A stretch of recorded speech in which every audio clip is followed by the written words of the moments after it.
All right, I'm so stoked to be up here with you guys tonight to talk about weed, bro. I'm just kidding with you guys. We are going to chit-chat just a little bit about some medical cannabis, though, tonight.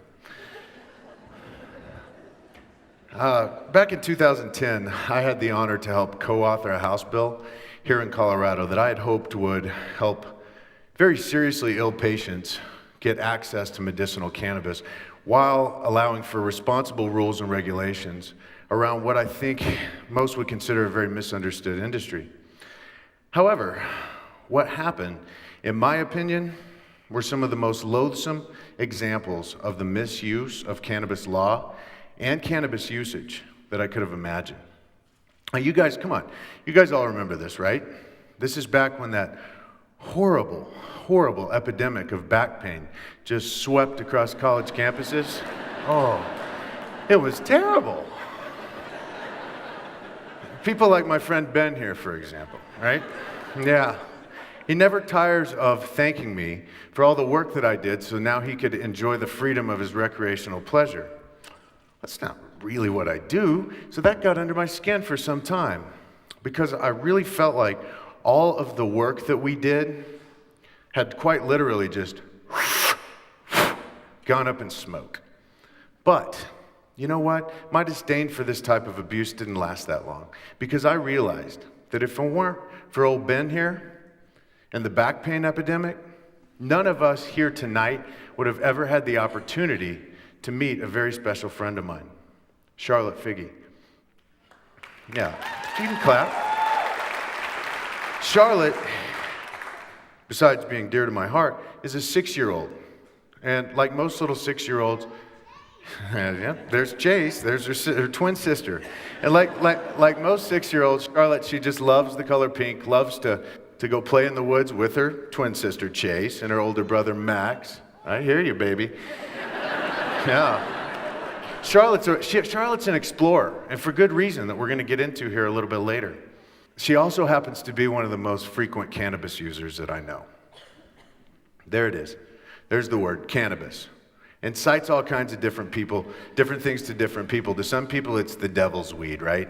Others, it's just a pseudo-medical excuse to get high. And yet others find true medicinal benefit with it. But at the end of the day, what are we talking about here? We're just talking about a plant. Okay, this is a plant that grows anywhere from 3 to 8 feet tall typically. About every 7 to 10 weeks it'll produce a flower or a bud as you know it. But that's it, just a plant. It even grows on 6 continents. But it's a plant that Charlotte Figge uses a lot of to control her grand mal seizures. And in no uncertain terms, Charlotte's life depends on this plant. You see, Charlotte was diagnosed when she was 3 months old with a very, very rare and violent form of epilepsy known as Dravet syndrome. And Charlotte will experience a very high number of what we call tonic-clonic or grand mal seizures. About 1 every 20 to 25 minutes, guys. And these seizures will last anywhere from 15 to 25 minutes. So in essence, Charlotte's life is spent in a seizure and catatonic state. Twice, Charlotte's mother, Paige, has had to bring her back to life using CPR. At any given time, Charlotte will be on 7 daily different pharmaceutical seizure medications, none of which control her seizures. When Charlotte was 5 years old, her seizures had reached their worst. And her medical team told the Figge family things like, start making preparations for her death. She was probably not going to wake up from this. And the Figges reluctantly signed a do not resuscitate order for Charlotte around this time. And she was sent home with a fitted chair, a feeding tube in her belly as she'd lost all of her life skills. And the family to say their goodbyes. Now,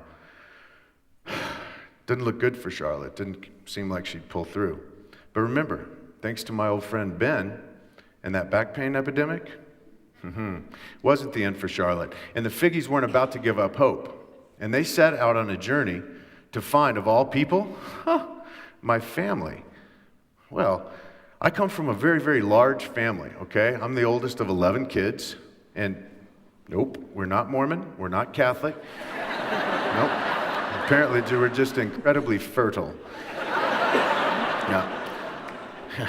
And me and my 5 younger brothers, amazing brothers, Joel, Jesse, Jonathan, Jordan, and Jared, and our honorary brother, Dr. Sanjay Gupta, we set out on a mission, a very unique mission, to breed a special strain of cannabis plant, one that was essentially free of the psychoactive compound that you all know as tetrahydrocannabinol, or THC, right? And one that was very, very high in the little-known non-psychoactive compound called CBD, or cannabidiol. Well, we succeeded in this effort in January of 2012, and this is right around the time that the Figgies were signing their Do Not Resuscitate order.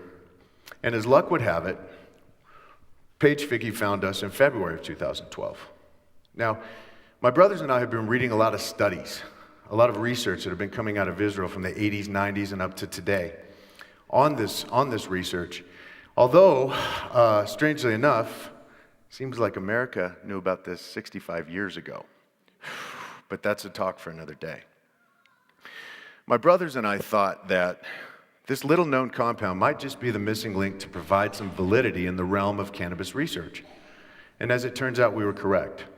Now, the plant that we had created, while it may have immense medical benefits, completely non-psychoactive, okay? Completely useless to Ben. So we named the plant the hippie's disappointment. Yeah. And while it didn't prove useful to Ben, it proved incredibly useful to little Charlotte.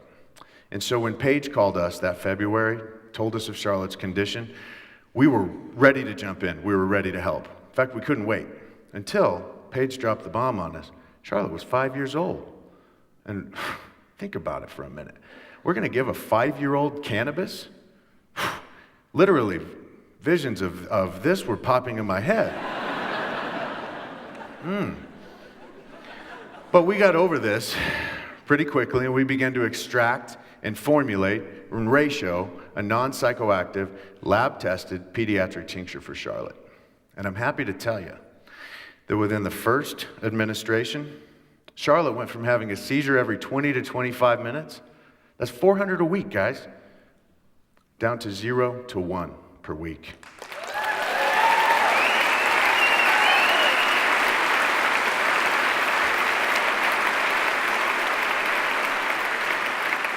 Thank you. And Charlotte was off 100% of her pharmaceuticals. No more pharmaceuticals.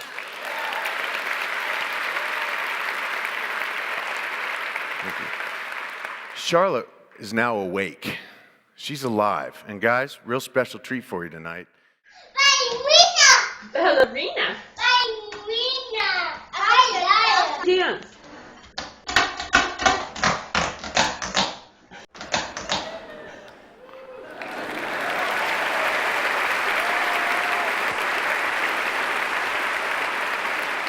Isn't she amazing? And so we changed the name of the plant from the hippie's disappointment, and now the name is affectionately called Charlotte's Web, in honor of Charlotte. And it always will be Charlotte's Web.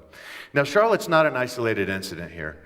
We currently treat over 40 pediatric patients here in Colorado with the same, similar, and believe it or not, even better results than what Charlotte experiences. And currently there are over 200 families coming from all over the world to Colorado to take part in our treatment program. We're soon to move into California as well, where we literally have over 1,000 children with pediatric epilepsy and their families waiting for us. And we'll be moving to other states as soon as laws will allow us. And we have a very special young man here in the audience tonight. Where are you at, buddy? Zakai Jackson? There's my man. Buddy. There's Zakai. What's up, Bubba? Right here. Hey, man, give me 5. Zakai Jackson, our number 2 patient, right after Charlotte. Great friend of ours. Zakai, unfortunately, he suffers from a syndrome known as Doza syndrome. And before this treatment, Zakai was experiencing over 200 seizures a day. Okay?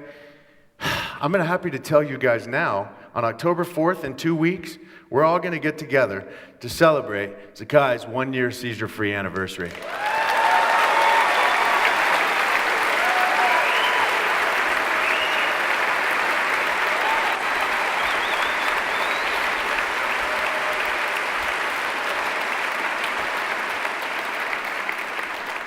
And you know, it's very, very difficult for me as an outsider to relay what this means to families. And I wanted Zakai's mother, Heather Jackson, to tell you guys what this has meant to her. And I get to say, after almost a decade, I get to meet him for the first time without all this seizure activity and drugs. If you can imagine waiting 10 years to meet your kid. So you can see this has a positive impact on a lot of families. And so in light of that, my brothers and I started a nonprofit organization called The Realm of Caring. And The Realm helps to provide support, resources, education, physician-backed medical studies, as well as safe and affordable access to our treatment program. And currently, The Realm is in the middle of setting up study protocols with some of the country's top epileptologists in order to start getting down to the bottom of the science, even further as to why this plant is working so well for these children. So, why is this plant working so well?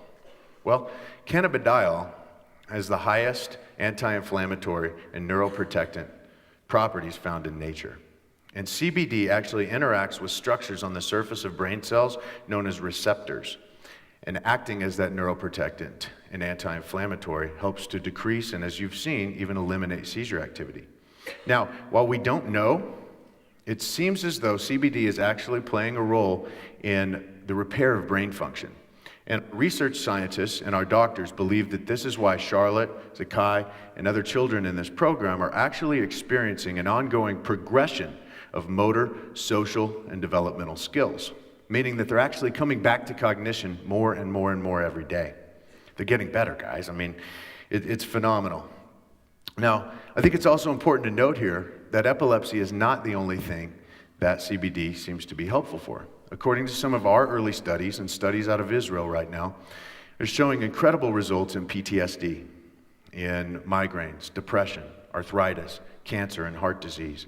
And even further studies, believe it or not, are showing that this little-known compound might have the capabilities of helping to stop progression of Parkinson's, Alzheimer's, ALS, MS, and diabetes. Now, I think it's quite clear. We all know very, very, very little about this plant. We've lived in the last 80 years in this country under a cloud of propaganda and fear. And we're just now, though, we're starting to wake up from that fear. We're starting to replace that fear with acceptance, understanding, and education. And what's happening? Amazing things, right? Amazing discoveries. And that's what happens whenever you're able to lay fear to rest. But we have a long way to go here. I want you all to think about something with me real quick. Charlotte is awake now, okay? After experiencing a 5-year darkness and fear type nightmare. I don't know how you'd feel, but me, I'd feel like doing some exploring. I'd feel like seeing the world, getting out there. Well, imagine Charlotte feels very much the same. Yet picture this. She can't even leave the state of Colorado. If she does, she faces a life and death situation without her medication. Not to mention the fact that the minute the Figgies family, when they leave the state of Colorado on a family vacation with her medicine, they become drug traffickers. Yeah, they look like a pack of hardened criminals to me, don't they, you? So, you know, we can joke about this, and we can bring light to this, because honestly, the situation is ludicrous, people. It's ludicrous. Charlotte can't leave the state. How many other children can't get into the state to get this treatment? It's not that easy to pack your whole life up and move from wherever you are in the country, or the world for that matter, and just relocate to Colorado. And furthermore, they shouldn't have to. Colorado children are not different physiologically than a child who lives in a Midwestern state. And it hurts me to tell you this next part, but this is a reality we face all the time here. Just last week, a very special young boy in Indiana with Dravet syndrome passed away because his family couldn't get out here to get the treatment in time. And we couldn't send it to him because the law doesn't allow it. If the law allowed it, It's a next day air package. It's that easy. Folks, children are dying. Come on. We can do better than this. As humans, we must do better than this. And I'm confident that we will do better than this. Now, just how many more Charlottes, how many more Zakais, how many more children are out there that this plant could potentially provide relief for?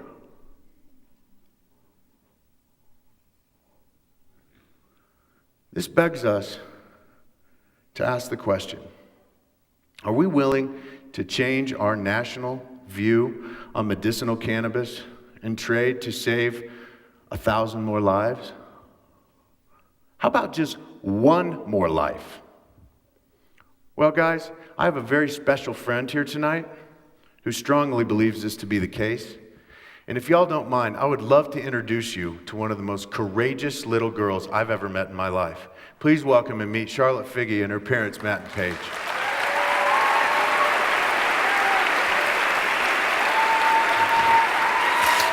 Thank you.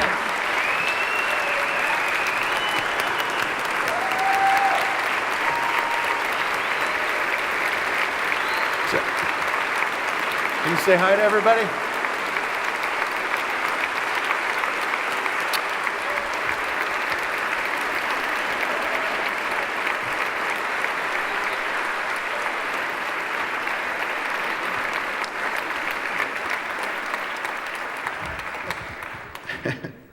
I think she's fascinated with you, and we're fascinated with her. Oh, we've got more. Thank you so much, Josh. I mean, that concludes our talk, but I wanted to ask a little bit more, maybe from the parents. I mean,